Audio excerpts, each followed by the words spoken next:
walikuwa nauliza kwa nini Rigiji anahangaishwa na kupigwa na alitusaidia na ni muungwana, ni mtu mzuri. Sasa lazima kungetafutwa kitu ya kuumiza hao roho ya kwamba ati mimi na ofisi yangu tulishiriki katika maneno ya hiyo migomo. Mimi ni naibu wa rais, ninawezaje kupinga ile serikali ambayo niko ndani yake? Namba 2, wapi ushahidi? Sasa tulikuwa kabla hatujachaguliwa tulikuwa na hiyo tabia, na hiyo ndio shida ilikuwa na akina Bwana Kinoti, mambo ya kuwekelea watu makesi ya uongo kwa sababu ya siasa. Mimi na rais tukaahidi wa Kenya ya kwamba tukichaguliwa hatutarudia tena kutumia vitengo vya upelelezi kueneza siasa.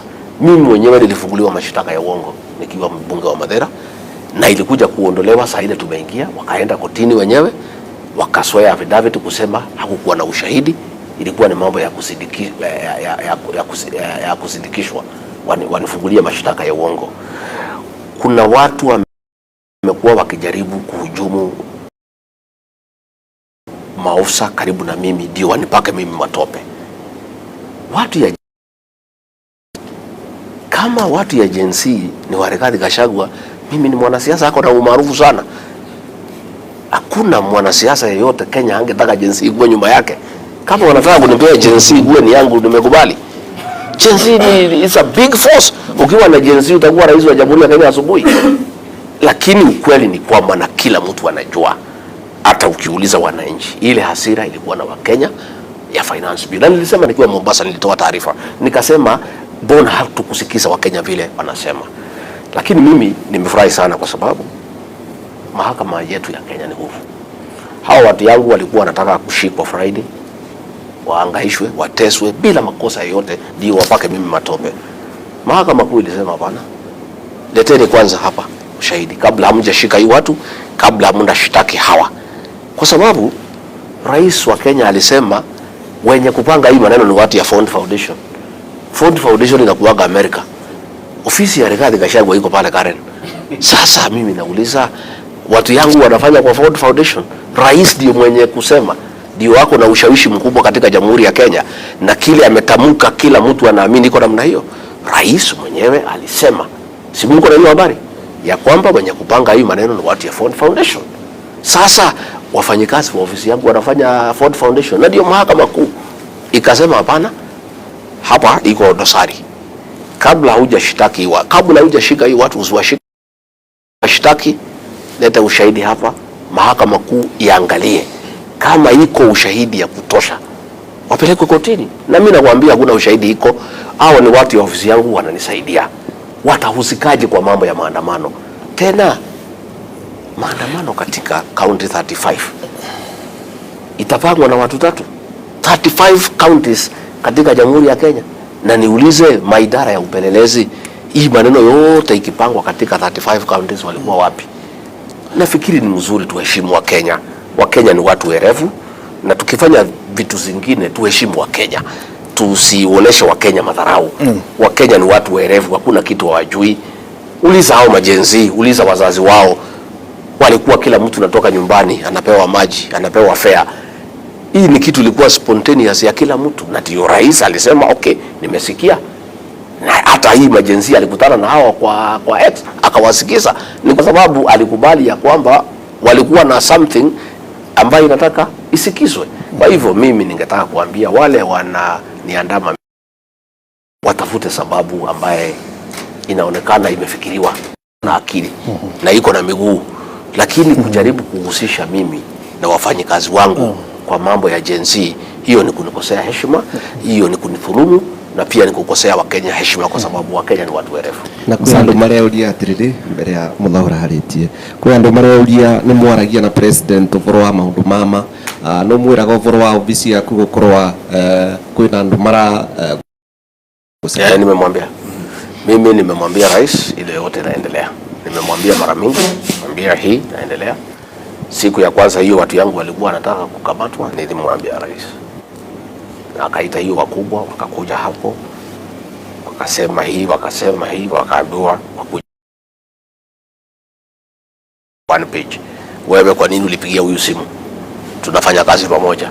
Kwa nini wewe ulipigia yule simu? tunafanya ofisi moja. Hakuna kitu kingine waliulizwa ati mbona mnapigania masimu. Sasa watu iko ofisi moja kupigania masimu iko makosa gani? Because waliletea mimi chat ati huyu anaitwa Munene anaongeaga na Ngujiri. Ngujiri anaongeaga na Theuri, wanaongea mara mingi. Sasa political advisor, moja ni advisor wa youth, moja ni political advisor. Watu ambao wanafanya kazi in one office watakosa kuwa wanaongea namna gani? Lazima waongee. Mimi nataka nikwambie hiyo kitu haina miguu, haina mikono, haina mwelekeo, ni kitu ya kujaribu kunipaka matope kwa wale watu ambao wanataka kuniangusha. Wamejaribu kunitafutia makosa kila pande. Natafutiwa makosa hii, natafutiwa makosa hii. Juzi walikuwa wanasema huyu mtu hapana kuja mikutano ya rais. Mimi nikaeleza siko pale kwa diary, kwa hivyo sina njia ya kujua ako wapi. Wakanyamaza. Najaribu kusema hii, mimi natafutiwa makosa, lakini ile iko ni kwamba kuna watu ambaye hawapendi mimi kwa sababu ya kuongea ukweli. Unajua mimi ni mtu ya kuongea ukweli. Mambo ya finance bill, mimi nitoa maoni yangu. Sema vile mimi naona namna hii hapa iko shida. Wengine hawezi furahia. Mambo ya kubomolea watu, mimi nasema maoni yangu ni hii. Sisi tuliahidi watu ya Kenya hatutabomolea watu bila kuwapatia fidia ama kupanga pahali wataenda. Sasa mnasema tuwabomolee na ile ahadi tulipatia wa Kenya. Watu wengi wako shida na mimi sana kwa hiyo. Lakini mimi unajua mimi ni Mkristo, na mimi vile nililelewa na wazazi wangu walinifundisha mambo ya ukweli. Na kama ukweli hautakikani, labda wanifukuza kwa serikali, kwa sababu sasa mimi siwezi badilika. Sasa unajua umefika bahali niko miaka 59. Sasa kwa miaka 59 I cannot change. Unajua mimi sasa ukweli iko kwa damu yangu, iko kwa mizizi yangu, mimi niko hapo. So mimi nitaendelea kusema ukweli at any one time, na mimi niko hapo, na ni mambo ambayo siwezi badilika.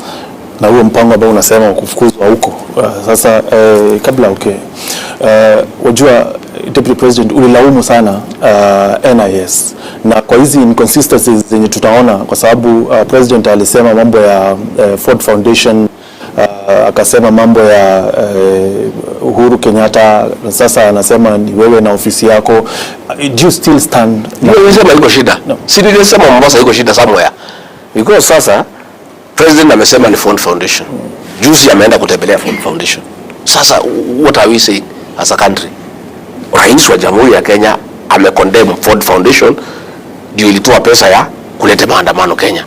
Ndio huyu wako Washington ameenda kuwatembelea. Sasa what are we saying? Unajua sasa ukijiuliza tuko wapi?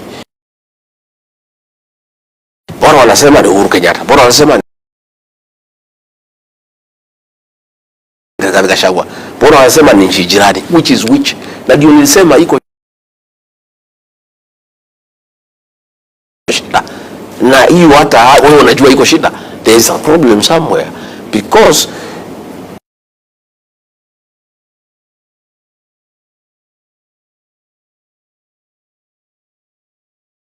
useme ni hii, Thursday useme ni hii. Sasa unapotosha wa Kenya. Wewe Deputy President unahudhuria usalama security committee, na mbona maneno huko yasema kwa security committee? Sasa ile linasema kwa security. Nauliza hayo mambo yanayosema Mombasa, mbona huko ambayo tunazungumza huko ni ya siri ya huko. Sisi tunazungumza huko.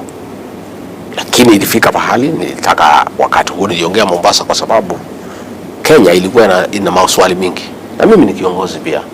Hata kama niko chini ya rais, pia mimi ni kiongozi. Maoni yangu ningaaliswa, kwa sababu nilipima na nikaona iko haja wasikizwe. Mimi mwenyewe nilikuwa nimekiri na nimesema ya kwamba iko shida na finance bill na Wakenya, kwa sababu nilikuwa nimewasikiza na ikabidi mimi nitamke kwa sababu